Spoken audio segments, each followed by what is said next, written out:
이번에는 한 2달 정도의 기간을 가지고 제가 집을 떠나 이제 외국에 사역을 하게 되었습니다. 근데 가장 마음이 참 무거운 게 부모님이죠. 왜 아버님은 99살이시고 어머님은 97살이시니까 제 마음에 가장 부담이 되는 게 떠날 때마다 생각나는 게 부모님이었습니다. 아버님께서 이렇게 말씀하시더군요. 어쩌면 이번 보는 게 박 목사 보는 게 내게는 마지막이 될 수도 있어. 그런데 어디를 다니며 집회를 하든지 내가 주님 앞에 갔다 해도 절대로 돌아오면 안 돼. 그건 내 유언을 없애버리는 거야.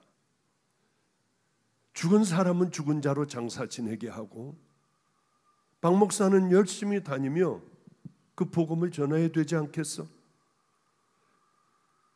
그런데 내가 한 가지 평생 후회가 되는 게 하나가 있는데 나는 왜 그 목회를 못했는지 모르겠다. 내 양들을 철저하게 천국 가는 길로 끌고 갔어야 하는데 그게 되지가 않아 99살에 뒹굴면서 하나님 앞에 회개를 했어. 가슴을 치고 무릎을 쳐가면서 기도를 했는데 이것 봐 하시는데 멍이 다 들어있었어요. 하나님 앞에 이제 곧 서야 하는데 가장 괴로운 문제는 왜 싫은 놈을 보면은 고개를 돌렸을까? 왜 끝까지 천국을 향하여 왜 같이 함께 못 갔을까? 이게 너무나도 하나님 앞에 죄가 되고 참 괴로운 일이니 너는 너만큼은 다니면서 많은 자녀들을 깨우고 돌이키게 해야 한다. 그 얘기를 하셨어요. 그래 설교 때마다 요즘은 먼저 그 구원이라는 게 무언가를 지겹도록 얘기하고 그 다음에 본문으로 제가 들어갔습니다. 우리 어머님은 이렇게 얘기하세요. 유언을 써놓은 걸 저에게 다시 보여주세요. 내가 죽으면 돌아오지 마. 헌옷을 벗어놓고 가는데 그걸 뭘 붙들고 울고 그래. 베옷 같은 거 입히지 말고 내가 늘 편안하게 입던 옷, 또 내 찬송가, 성경 내 가슴에 올려주고 그리고 화장하고 그리고 어느 곳에 묻어놓든지 어느 나무 밑에 묻어놓으면 생각날 때마다 와서 기도해주면 되잖아. 내 흉한 모습, 영원히 떠나간 모습은 아무도 봐서는 안 돼. 그 흉한 모습을 왜 기억을 해? 이렇게 살아있을 때 우리 좋은 관계로 좋은 마음들을 기억하지 악하고 죽어있는 그 모습은 절대 아무도 봐서는 안 돼. 그리고 하얀 옷들을 입고 검은 상복을 입고 화분들 잔뜩 갖다 놓고 밤 새워가며 손님 맞고 그 짓은 절대로 하지 마. 집에서들 편안하게 이틀간 있다가 3일째 되는 날 같이 가서 예배드리고 하지 밤을 새우고 그러지 말고 박 목사네 집에 다 모여 아침 저녁으로 예배드려. 뭐 때문에 거기 가서 많은 사람들 오게 하고 힘들게 해. 아무에게도 얘기하지 말고 그 모든 것이 끝난 다음에 어머님이 소천하셨다고 하는 걸 설교를 하든지 하면 될 거 아니야. 그 얘기를 저에게 하셨어요.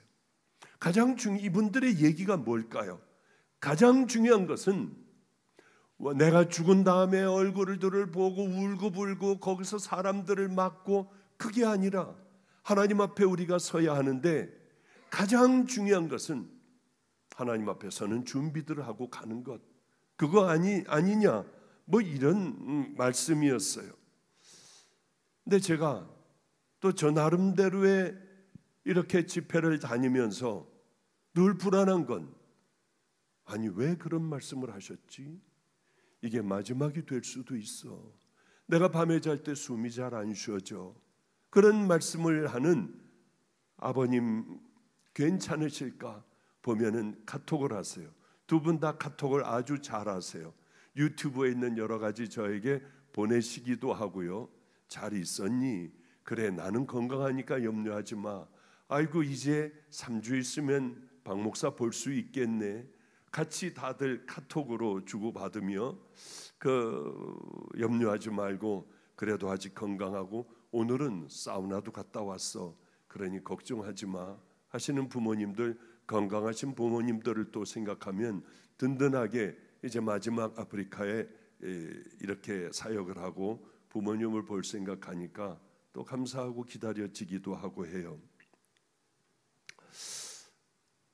이번에 집회를 하는 기간 동안에 어느 여인 집사님을 제가 원래 오래전서부터 알게 되었는데, 그 집사님이 저에게, 우리 교인도 아닙니다, 빨리 통화를 하면 좋겠다고 하는 얘기를 인천에서부터 제가 들었어요.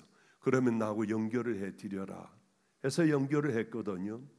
그분은 조현병이라고 그러죠. 정신분열이요. 그분을 아무 상관도 없는데 25년? 근 30년 가까이 그 친구를 잘 돌보고 있었어요. 참 귀한 분이다. 그런데 때로는 매맞아서 붓기도 하고 자동차를 다 갖다 부시기도 하고 온 동네 소리 지르기도 하고 참 어려운 그런 힘든 고난의 그 시간 동안에 어쩌면 그렇게 건강한 신앙을 가졌을까? 저에게 전화가 왔어요. 목사님, 제가 이상하게 코로나로 기침이 멈추지 않아 동네 병원을 갔더니 엑스레이를 찍어보니 빨리 큰 병원으로 가라 해서 서울대병원으로 갔어요. 폐암 말기 진단 이미 다 퍼져 있고 폐암 말기라고 하는 진단을 받았습니다. 그리고 돌아와 이제 내 인생을 어떻게 마무리해야 될까 저하고 얘기하고 싶었대요. 그런데 목사님 염려하지 마세요. 하나님 앞에 얼마나 감사한지 몰라요. 이제 주님 앞에 가겠구나. 주님을 볼 수 있구나. 이 힘든 모든 인생의 여정을 끝내고 우리 주님을 보겠구나. 그런데 목사님, 저는 이 한 명밖에는 섬기지 못했어요. 목사님 수도 없이 많은 사람들 섬겼지만은 저는 이 사람 하나밖에는 섬기지 못했어요. 근데 제가 그랬습니다. 하나님, 저 믿음을 절 주세요. 왜냐하면 마지막에 이렇게 얘기했어요. 주님을 만나면서 그 많은 세월 지금까지 밤에 엎드리면은 늘 주님 앞에 그렇게 울었대요.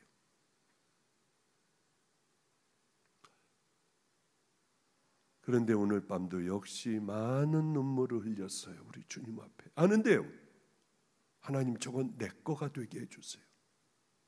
저 눈물, 저 마음이요, 저는 목사 어디 가서 설교하고 사람들이 많이 모이고 이거 다 싫어요.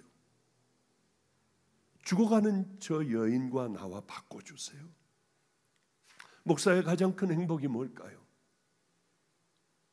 저는 이제 70이 넘으니 눈물이 없어지더라고요. 간절한 우리 주님을 사랑했던 그 마음이 벌써 저만큼 무뎌졌어요. 이게 얼마나 마음이 힘든지. 하나님, 폐암 걸려도 괜찮아요. 내 인생이 얼마 남지 않아도 괜찮아요. 얼마 남지 않은 그분이 얼마 남지 않았다고 하지만은 저는 정말 짧은 순간을 살더라도 예전에 주님 앞에 엎드리면 그렇게 울었던, 개같이 기어다니며 짐승같이 울며 교회를 기어다니며 울었던 그 믿음을 저에게 한 번만 더 하나님 체험하게 해주세요. 많이 모이는 게 뭐요? 교회가 커지는 게 뭐요? 많은 사람들의 존경받는 것, 그게 목사에게 정말 필요한 걸까요? 다 쓸데없는 거 아니에요? 제가 유명해졌다면 저는 실패한 사람인 것 같아요. 주님만 영광이 드러나야 할 텐데 커지는 게 무슨 자랑인가요?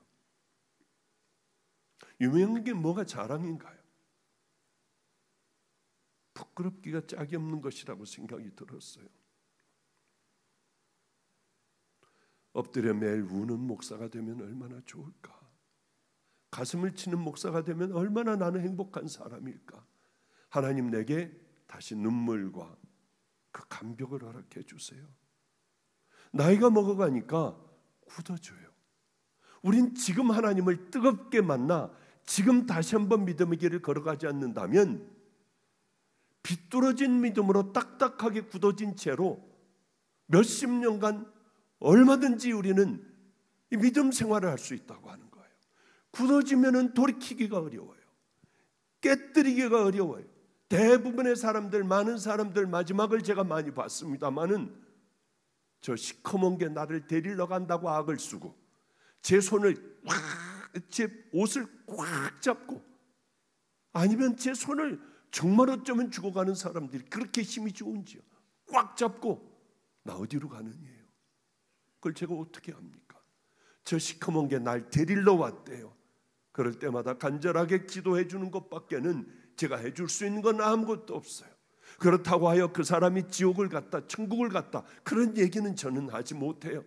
마지막에 저 문은 너무나도 좁아요. 목사님, 저 문을 내가 어떻게 들어가요? 그럴 때마다 얼마나 갑갑하고 괴로운지요.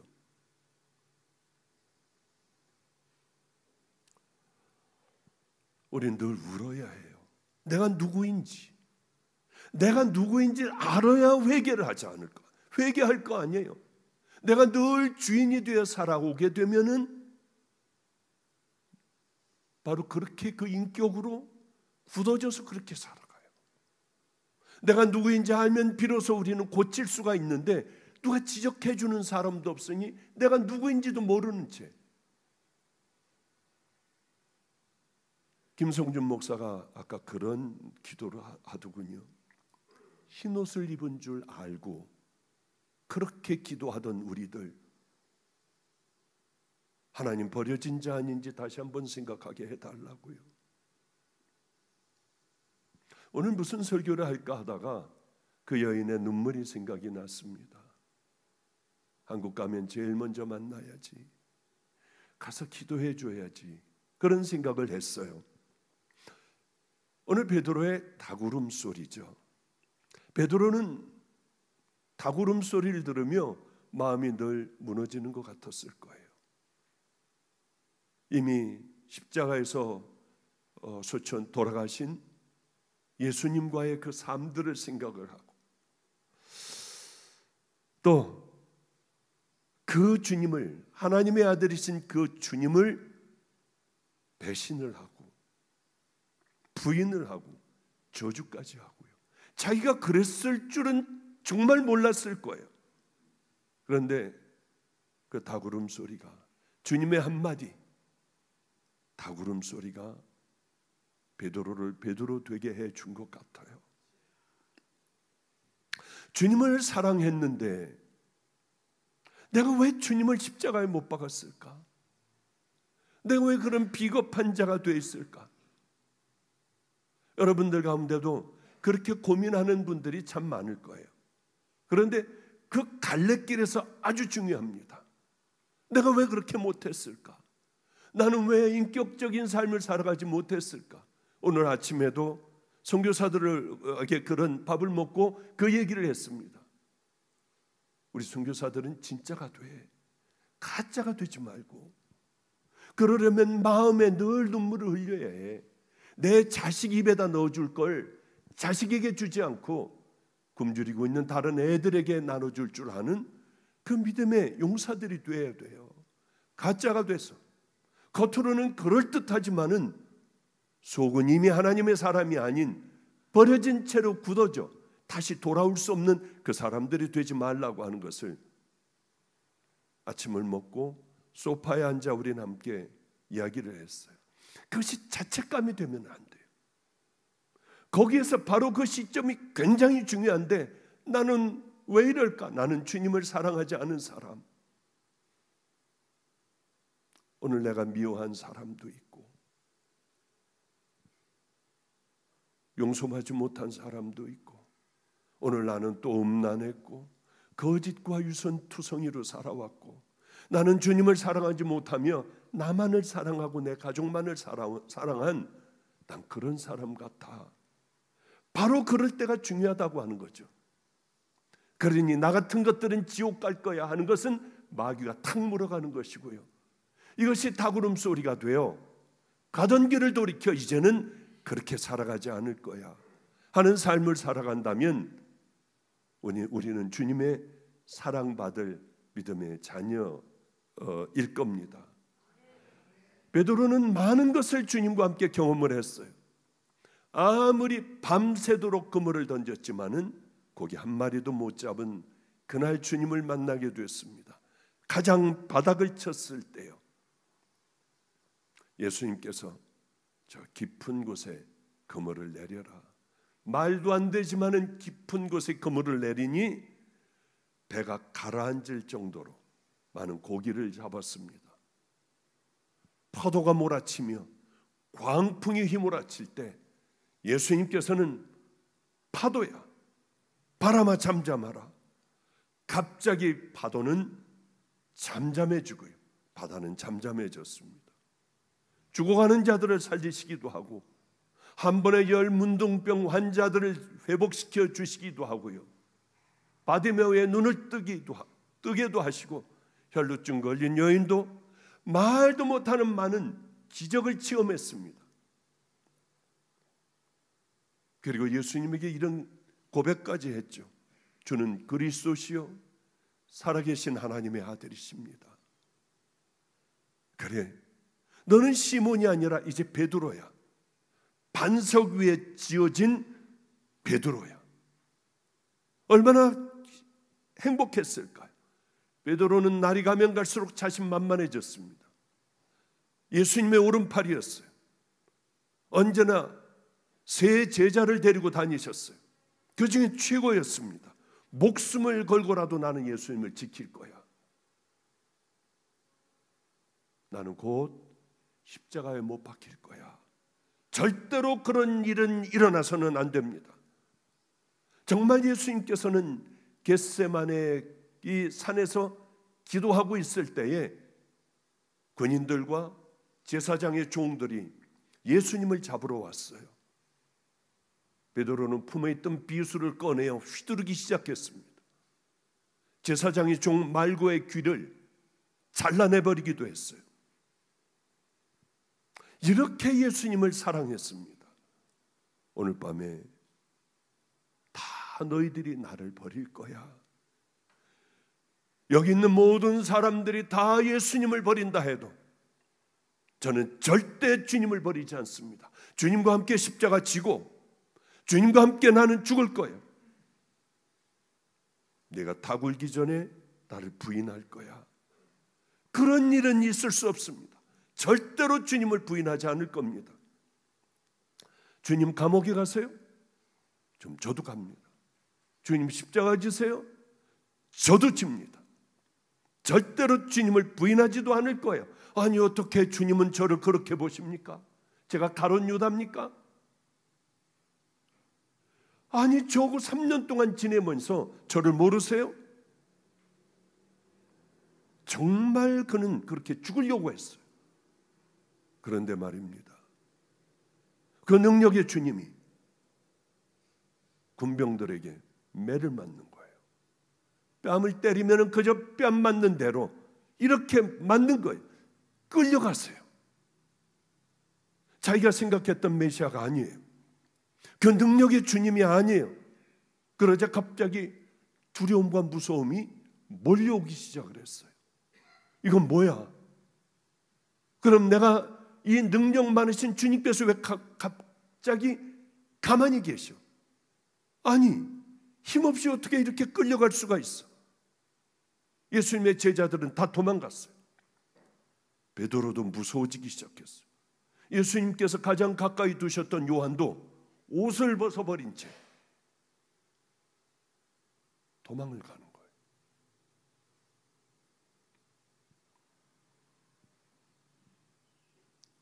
그런 일이 왜 없겠어요? 저는 주님을 만나고 세상이 다 내 것 같았어요. 머리도 나빠요. 공부도 지질이 못했어요.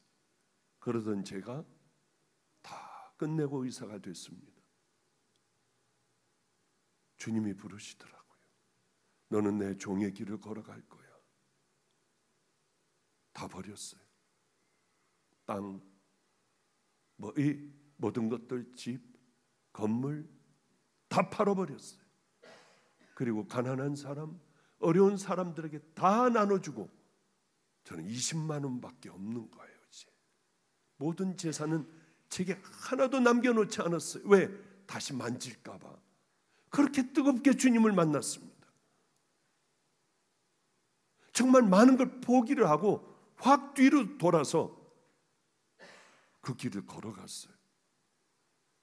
그래, 내가 이렇게 했으니까 우리 주님은 내 길을 열어주실 거야. 하늘에서는 만나가 떨어지고 메추라기가 떨어질 거야. 그래, 바위를 치면은 생수가 쏟아질 거야. 내가 추울 땐 불기둥을 내려주시고 내가 더울 땐 구름 기둥을 내려주실 거야. 조금도 의심하지 않았어요. 그런데요, 깜짝 놀랄 일이 일어나는 거예요.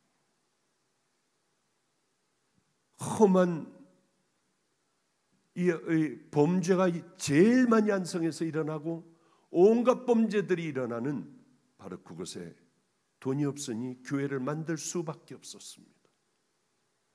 교인이 분명히 올 텐데 나가서 부끄러운 거고 목 없이 예수 믿으라고 버스에 올라가서 장날에 스님 있는 데서 거기서들 예수 믿으라고 하며 스님에게도 이게 다 전도지를 주고 읽어보세요. 읽어보시면 믿게 될 거예요. 버스에서 끌려 내려가기도 하고요. 결국에는 그분이 아유 목사님 오셨어요? 네, 다 주워 주고 제가 했거든요. 그런데 이상하더라고요. 교인이 한 명도 없어요.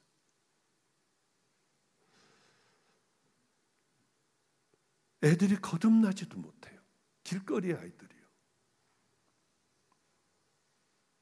몸이 병들어 죽어가더라고요. 보통 일주일씩 먹을 것이 없어 굶는 때가 많았어요.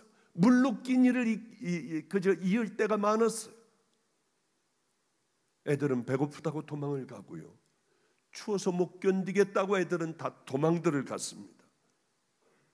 이게 뭐야? 제 멘토가 있었는데 멘토가 저를 버리라, 하나님께서 버리라고 했대요. 쳐다보지도 말라고 했대요. 저는 버려진 사람, 하나님에게도 버려진 사람,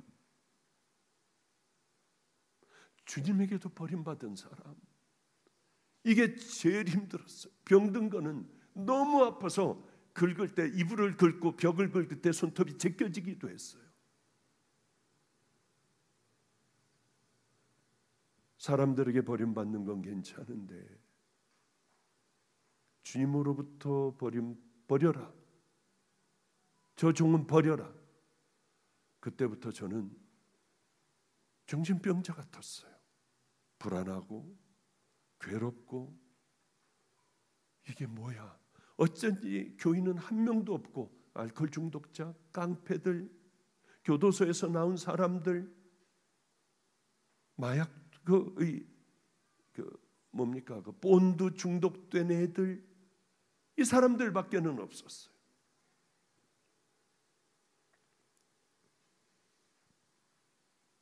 그래, 나는 버림받았어. 하나님, 나 버리셨죠.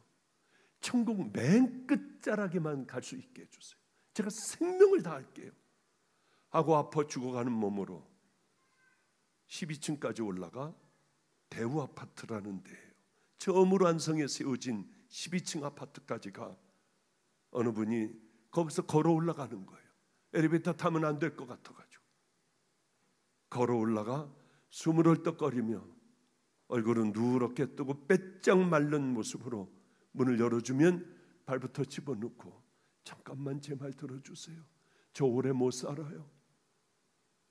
무서워가지고 막 닫으려고 하면 저는 목사거든요 하며 전도를 하며 한 층 한 층 내려오다가 도둑으로 몰리기도 하고요.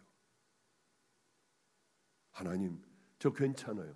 맨 끝자락이라도 붙들고 들어가게 해주세요. 그런데 이제야 깨닫겠더라고요. 왜 하나님 나를 그렇게 하셨을까? 지금도 미국에 와가지고 또 이곳에 와서 주일날 아무도 없는 교회들이 있어요. 차 사고가 나 뒤집어진 교회도 있어요. 30년 동안 이스타나라고 하는 걸 타고 다녔는데 폭삭 주저앉은 교회들도 있어요. 교인이 하나둘도 없어요. 소망이 없어요. 당신들은 헌금 가지고 이쪽으로 가라. 당신들 돈 많지 않냐? 같이 합해서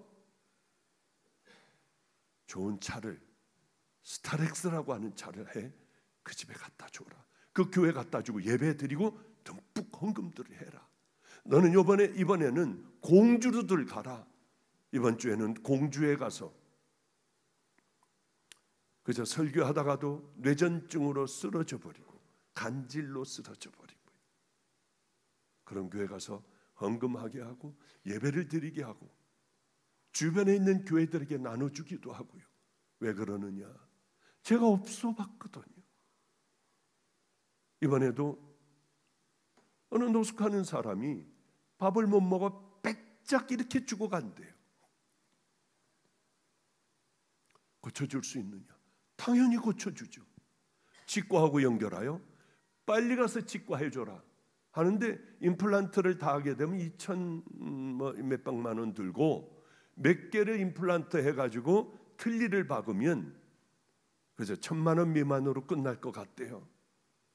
그런데 이 노숙하는 분이 물 종류밖에는 못 마시는데 2,000만 원짜리 아니면 안 한다고 하는 거예요. 2,000만 원짜리로 다 임플란트를 해달라. 예수님이면 어떻게 하셨을까? 너 저리 가 하지 않으셨을 것 같아요. 어떻게든지 먹게 해주셨을 것 같더라고요. 왜? 제가 아파봤으니까. 정 안 되면 그거 다 해드려라. 먹어야 되잖아. 얼마나 아프겠어. 근데 다행히 목사님 반가운 소식이 있습니다. 뭐냐? 이 사람이 1,000만 원짜리로 하게 됐대요. 그게 진짜 반가운 소식인지. 그런데 왜냐하면은 제가 겪어봤잖아요. 이게 이 사람이 아주 뻔뻔하니 안 뻔뻔하니 그런 기준이 아니라 얼마나 아플까를 먼저 생각을 해보는 거예요. 얼마나 외로울까? 저렇게 죽어가고 있으니. 아, 우리 주님께서 나를 아프게 하시고 교인이 없게 하시고 다 이유가 있었구나. 이젠 그 누구도 거의 거절 안 해요. 오늘도 선교사님들에게 좀 얘기를 해서 어려운 선교사를 나하고 좀 만나게 해달라. 내가 가져온 것도 있고 풀어놓을 것도 있고 마음으로 고통받는 선교사들은 나하고 같이 대화도 좀 하고 믿음의 길을 다시 한번 옥짓을 여미고 걸어갈 수 있도록 좀 그렇게 해보자. 왜 그러냐면 저도 그런 어려움을 겪었기 때문에요. 베드로도 마찬가지였을 거예요. 이제 예수님은 군병에 군병에 끌려가고 매도 맞고 채찍질도 당하고 그런데 두려워지기 시작을 했어요. 양심의 소리가 들렸을 거예요. 너 같이 죽는다며, 너 옥에 같이 갇힌다며, 죽을지라도 그렇게는 안 한다며. 다 제자들은 도망갔지만 멀리서라도 따라가는 거예요. 그 신앙의 양심은 있기에 멀리서요. 여러 가지 생각들이 참 얼마나 많았겠어요. 3년 동안 나 생업 다 포기하고 주님 따랐는데 베드로 마음에는 수많은 기적도 떠올랐고 그런데 결국 이거야 하는 생각도 있었을 거고요. 군중 틈에 끼어 불을 쬐고 있었어요. 예수님은 신문과 고초를 당하고 신음소리가 나요. 앞으로 이 일은 어떻게 진행이 될까? 나는 어떻게 될까? 예수님은 과연 어떻게 될까? 그 마음으로 고통 가운데 있었을 거예요. 뼛속까지 추워 불을 쬐고 있는데 예수님을 죽이라고 하는 자들도 뿔뿔이 흩어져 집으로 돌아갔습니다. 이게 무슨 어떻게 이걸 해석을 해야 할까? 메시아라고 외치던 그 예수님이 권력자들 앞에서 저렇게 무릎을 꿇는 거 보면, 아니 군병들이 조롱을 하고 때리고 침을 뱉고 하는데도 예수님은 묵묵히 가만히 계신 거예요. 그런데 이때 예수님 앞에 나아가 내가 베드로다, 이 얘기를 도저히 할 수도 없고요. 분명히 알아요. 그분에게 죄가 없고 그분을 통해서만 구원의 길이고, 맞아요. 그분은 불쌍하고 가난한 사람들의 아버지였어요. 사형당할 만한 죄도 없어요. 그런데 십자가에 못 박는다고 해요. 용기가 없어서 아무것도 못하고 불만 쬐고 있었습니다. 여러분, 베드로는 3년 따라다녔어요. 여기 30년 따라다닌 사람도 있을 거 아니에요. 저는 20몇 년 따랐어요. 저 30년 넘었군요.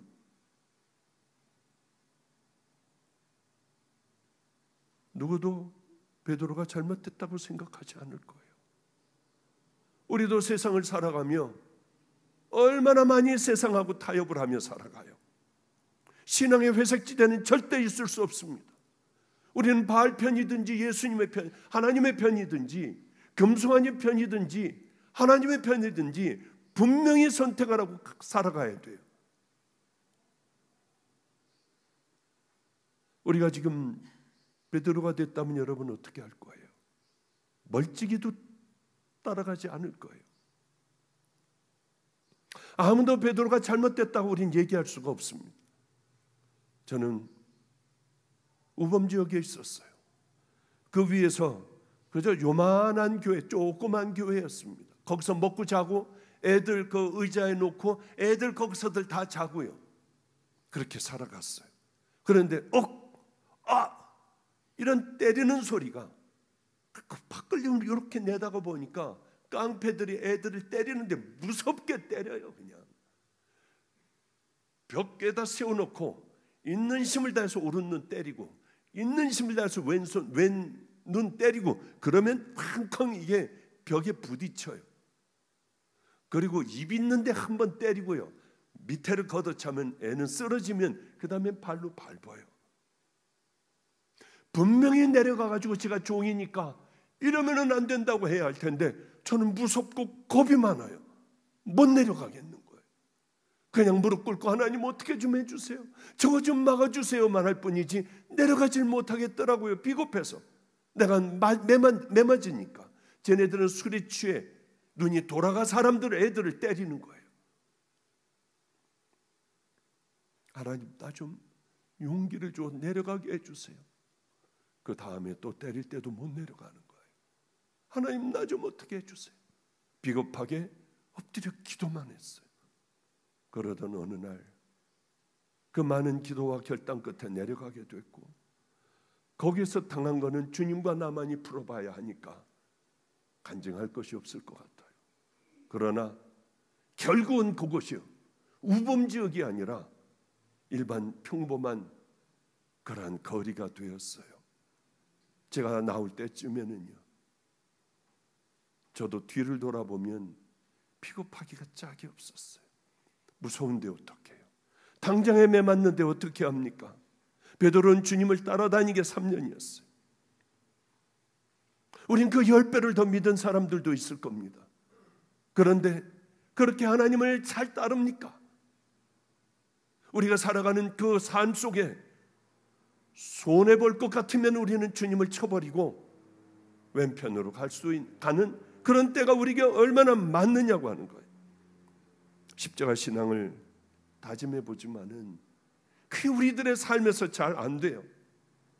멀찍이서만 주님을 바라볼 뿐이에요. 앞에 어려운 장애물이 있을 때 당당하게 그것을 건너가지 못하고 그저 멀찍이서 가슴만 아파할 뿐이에요. 병든 신앙.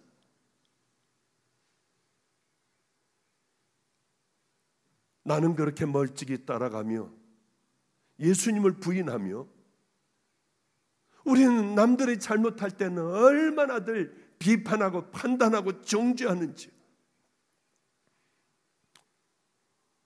베드로는 이런 모습으로 이제 다 끝나버렸고 끝장나버린 자기 신앙의 회의를 느끼며 불이나 쬐고 있는 바로 그때 이 사람도 저 예수와 한패라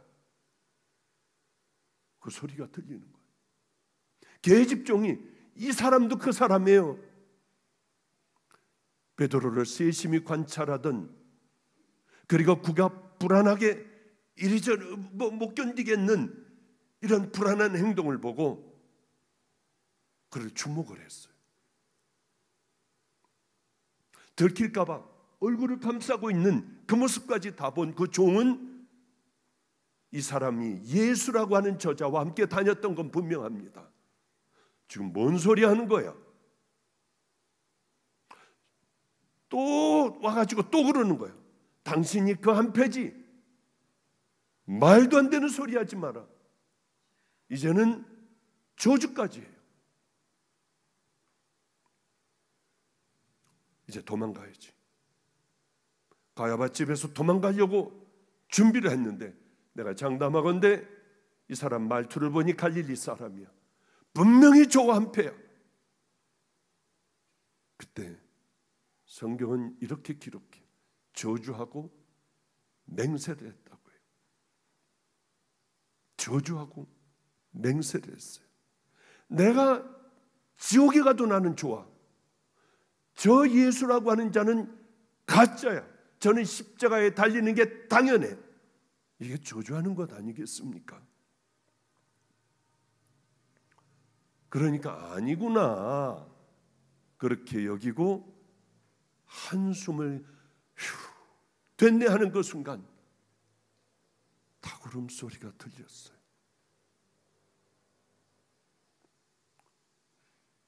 베드로는 충격에 빠졌어요. 가장 먼저 한 일이 예수님께서 그 하신 그 말씀이 있었기에 예수님에게 다가가 근처에 가 고개를 돌려 예수님을 보니 예수님의 자기를 쳐다보고 있었습니다. 야, 이 나쁜 놈아, 그랬으면 편했을 거예요.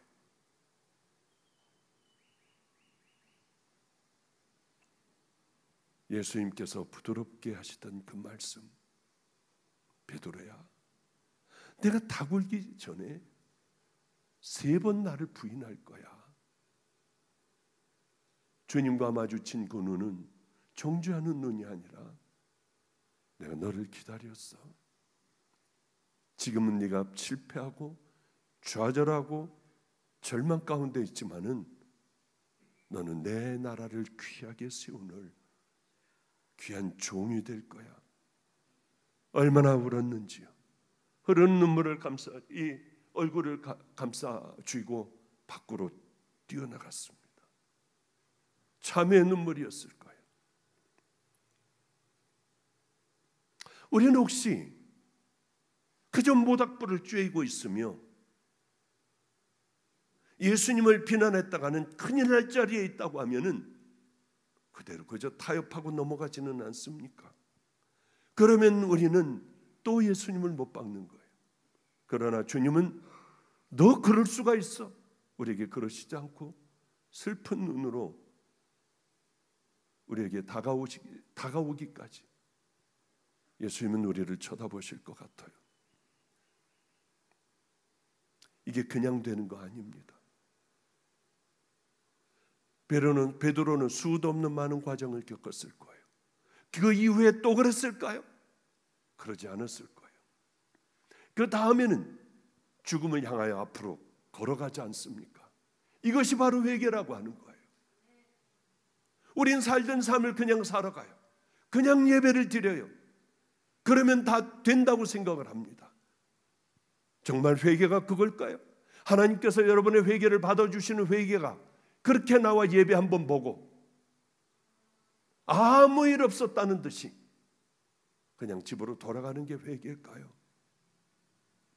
그렇지 않아요. 회개는 다시는 안 하는 거예요. 이 땅에서 맺힌 것과 다 푸는 거예요. 가져온 것이 있다면 가져가야 하고요. 사람의 마음을 상처를 줬다면 풀어줘야 하고요. 내 원수가 있다고 하면 7번씩 70번이라도 용서해 줄 수 있는 삶, 그 삶은 정말 어려워요. 대도 안 물어가는 자존심이 여기 있기 때문에요. 내가 주인이기 때문에 그것만큼은 안 되는 거예요.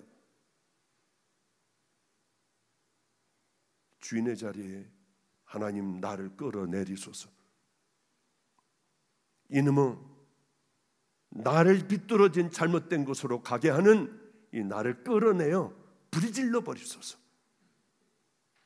그리고 내 안에는 예수님이, 성령님께서 자리를 잡으셔서 이제는 아무렇지도 않게 죄를 짓고도, 습관적인 죄를 짓고도 아무렇지도 않게 살아가는 우리들의 심령을 깨어 작은 것도 주님 앞에 엎드려 흐느껴오는, 그리고 좁은 믿음의 길을 걸어가는, 그것이 바로 구원의 완성 아니겠습니까? 그래요. 좁은 길은 너무 어렵더라고요. 저는 주님 앞에 깊은 기도를 여러 번 했어요. 언제까지 이 간도 쓸개도 다 빼놓은 이 삶을 살아야 합니까?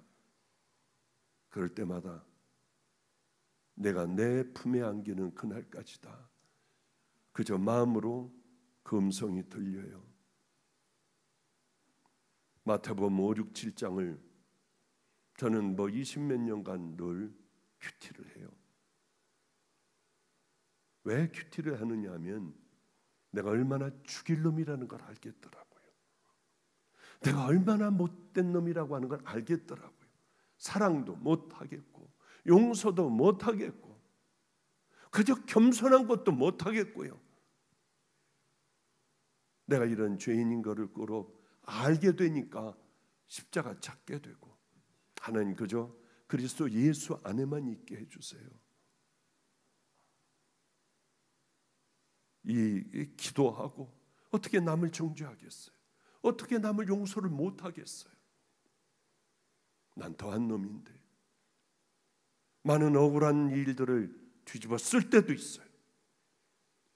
그럴 때마다 처음에는 흥분을 하지만 그 후에는 당신들은 나를 몰라. 이 속은 그거보다 더 악한 놈이야.